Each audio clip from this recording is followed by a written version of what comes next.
Alright, totally by accident, I've happened into one of the more. I guess I can make this a bit bigger.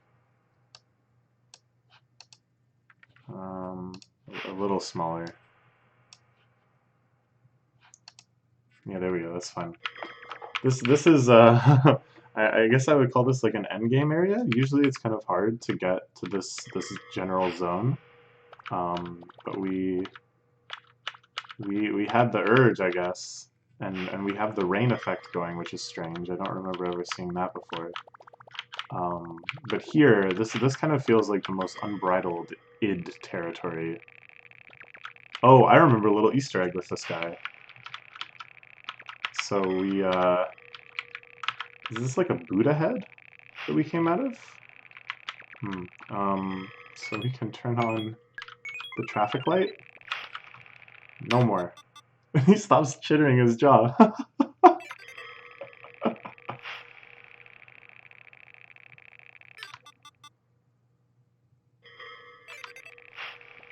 Oh, that's fantastic. I don't get why the raining is so strange to me though.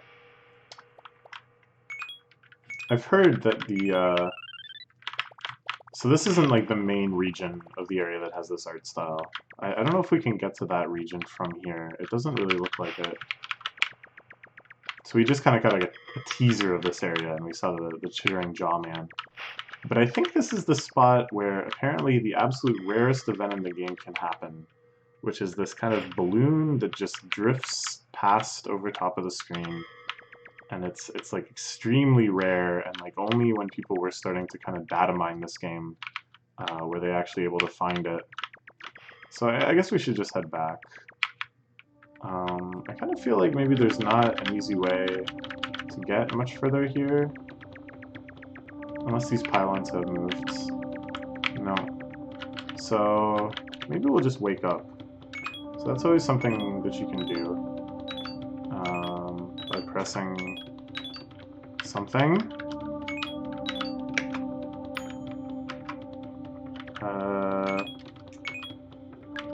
Let's check the tutorial. Oh, number key 9. Okay. Alright, so we'll wake up, we'll save. Not that you really need to save until you're gonna quit, but the adjusting sound levels is new. I have no idea what that means. But yeah, now we'll plunge in again. I guess we'll hop on the bike. Yeah, we just got those two. So far we're pretty slow on the effects pickup, but we got to kind of a deep area right away. Let's do this area. This one's kind of fun. Lots of friends here. It's been a nice sound tile thing again. I think this guy's great. That looks like a slot machine to me.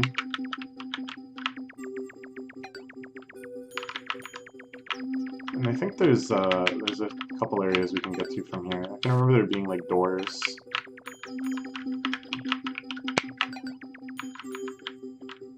So you can see kind of the same sorts of motifs, same sorts of designs re-emerging. And it's not just like they adopt the color scheme from the area, but something about their overall design sensibilities seems to reflect really nicely with everything else going on. And it's even the things that seem really out of place, like this guy, right? Like, you think this guy doesn't really have any of the flashy neon stuff that anybody else has. And yet that almost makes him like more suitable to be here, if you know what I mean. Like with his expression and the way that his hair keeps flopping around like that, it just works, and there's something about it that's just so genius. And I've played a lot of the spin-off games, like kind of the fan pseudo sequels and homages, and basically just other games in this genre, I guess you'd say. And a lot of them have some pretty fantastic environments, some pretty fantastic designs and characters, but none of them reach this level. None of them reach this level of kind of just aesthetic brilliance and unity. Alright, so let's go through up this door. I love this area, but I feel like we've probably seen most of it, and if I don't go through this now, I'm not going to be able to find it again later. So let's check it out. Oh, I love this part. Here we have kind of a more isometric sort of perspective, I guess you'd say. Everything is tiled diagonally on this kind of axis, which kind of makes it hard to move around, but not overly difficult. These recurring little drip drops of blood, maybe? I'm not sure. But this music, oh. Oh, I love it. I love it so much.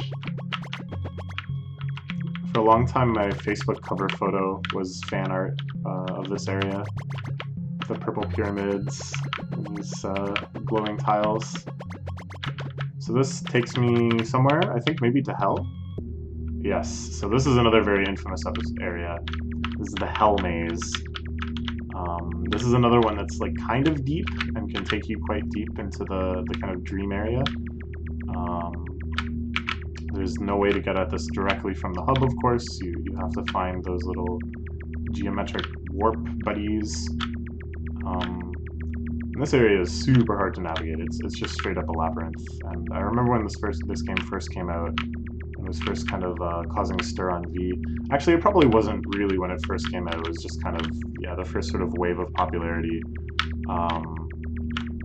People compiling from screen caps, or maybe just opening it in RPG Maker. Actually, that seems more likely. And posting screenshots and guides of this map. And I thought that was kind of beautiful, like just this sort of ad hoc, community-based resource sharing to try to get through this really mysterious game. Ooh, hello. I think if I have the knife, this guy will give me something good. But right now we have to leave him alone. And yeah, people talking about where to find certain effects and kind of like rumors going around because, you know, people could post the most ridiculous things. Like, oh, you need this effect and then go here and use it 3 times. And it would sound plausible. And then other people would have to kind of independently verify and say, oh, yeah, there is something there. Like, you have to go and sit on the train for 5 minutes and... oh, this game has so much cool stuff. Isn't that a cool area? The docks. The music has kind of a nervous feel to it, I think. It makes me think maybe some sort of spy deal is going down. This guy takes me to one of my favorite areas in the game. Probably my favorite soundtrack. Part of the soundtrack is in this area. So I guess we might as well go. Not this part. Well, this part is a nice drone, don't get me wrong. But an area that we get to from here has just the most beautiful, kind of longing, haunting little minimal piece. Some of the soundtrack remix albums are super fantastic too. The official one they put out, oh yeah. Oh, that banger. Oh yeah. This is some Lil Nas X stuff right here.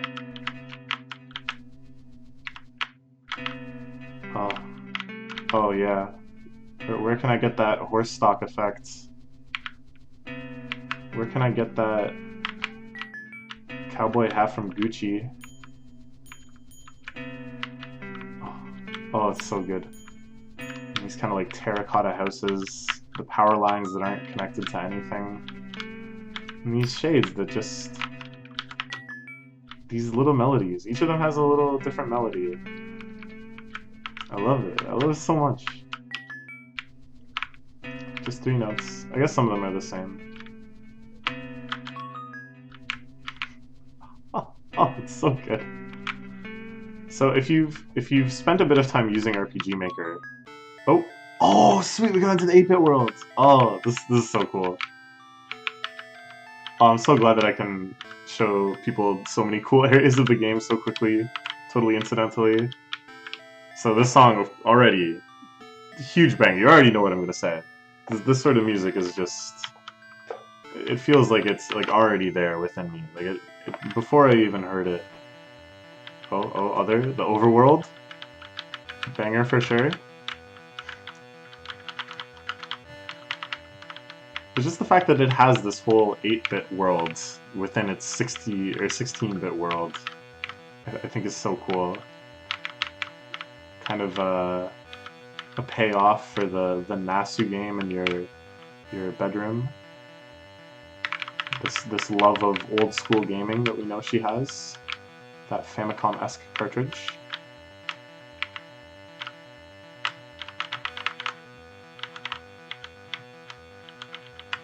And just like, I don't know. So I was gonna say earlier, yeah, like a lot of this stuff, if you've played RPG Maker, like if you've messed around with it, you can see what was done easily, like what is just kind of part of the default way that the application works. So a lot of NPCs and stuff actually only have like 2 directions that they can face. So it'll look like when you talk to them from above or below that they'll just like look back and forth. Oh, we should look at our other effects. Oh yeah, the menu is different in this area.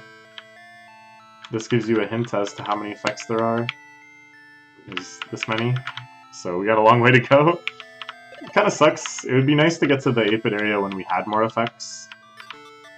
And we can see more of them in 8-bit, but you know, that's just how it has to be. But the fact that Kikiyama did all of this just for this one little area in the game. Oh my god, oh my god. Yo, are you into that? Are you feeling that? That when you talk to these guys, they just tell you a random 5-digit number? Like, oh my god, like... How is anyone gonna tell me this game is the coolest thing ever?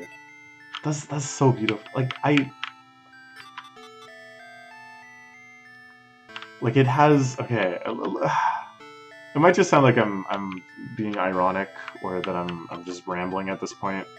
And maybe I am. Maybe I am. Just rambling. But I'm definitely not ironic. My love for the fact that these guys just tell you a random 5-digit number is so sincere. I can't even tell you how sincerely excited I am when these guys tell me a random 5-digit number. It has a very dreamy quality to it, doesn't it? Just the idea of your mind not being able to really hold down a cohesive narrative, and and the noise that it makes as each number appears. Like, it has this feeling of urgency that if you were playing one of these NES era games and you went up and talked to an NPC like this, he would definitely... Whoa, we almost got it. Oh, wow, that's crazy. We almost got the highest possible number. I think these are just random. I don't know. That's just it. You never really know with this game. Like, maybe there's something else going on here. But yeah, if you talk to an NPC like this in like Dragon Quest or something, they would just kind of throw in some random flavor. It would plop up like that, but it would be like, monsters have appeared. Or, you know, oh, what will we do without the princess? Or things of this nature. Or like, I saw so-and-so run through here. And here, it has this like beautiful kind of dreamlike quality where you ask them, again, you go up and talk to them, and they just tell you this number. And it's like it's just been swapped out, like the... Do you kind of get what I'm saying? And it's not that I'm articulating all of this to myself, it's just that when I see this, I find it incredibly compelling. I think this guy gives me an effect. Yeah, he gives me squish squish. Which I believe is called Mochi Mochi, the original one. It's kind of like a Moshi Moshi pun, maybe? I don't know. So this doesn't have the other 8-bit area attached to it, I think. So you can see I'm all squishy now.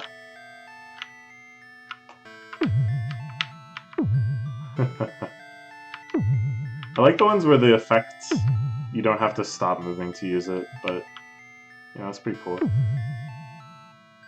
yeah, it's not like when I play this game, I'm actually analyzing it to any extent. Like, it's not like I'm mentally articulating the things that I'm saying out loud right now. It's much more of kind of a hypnotic, primarily emotional feeling. So it's exciting for me to play and to try to say what I'm feeling and to try to work out why I'm feeling what I'm feeling, you know? But it's difficult for it to be meaningful because it's like the feeling comes first. That I just get really, really excited when certain things happen, or I see certain areas, or hear certain things. Um, like a deep kind of almost Pavlovian response where the actual thing that I'm responding to is like several layers of memory or kind of dreamlike association or whatever away. And to try to do the work to get backwards through there is maybe impossible and at least difficult. So forgive me if I say things that don't really make any sense. Um, but hopefully my love for this game rubs off a little bit, and I think anyone who plays this game can have a similarly kind of enthralling experience if they kind of open themselves up to it. So I think this is where we came from. Oh no, it is not. Oh, this music's so good. Oh, oh, oh, this is so good. I don't know if there's anything to do here though. I don't know if there's like an effect I need. But yeah, there's Radiohead's Pyramid Song. There's Frank Ocean's Pyramids. And then there's this. This is one of my favorite tracks in the game, I think.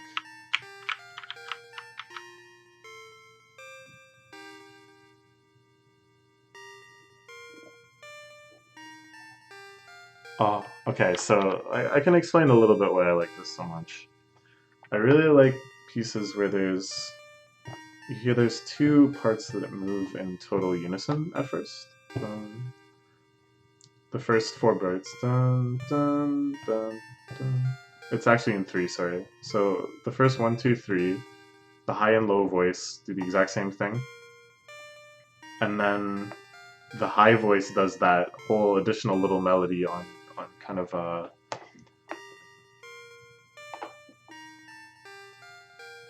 dun, dun, dun, dun, dun, dun. So yeah, it's on the eighth note.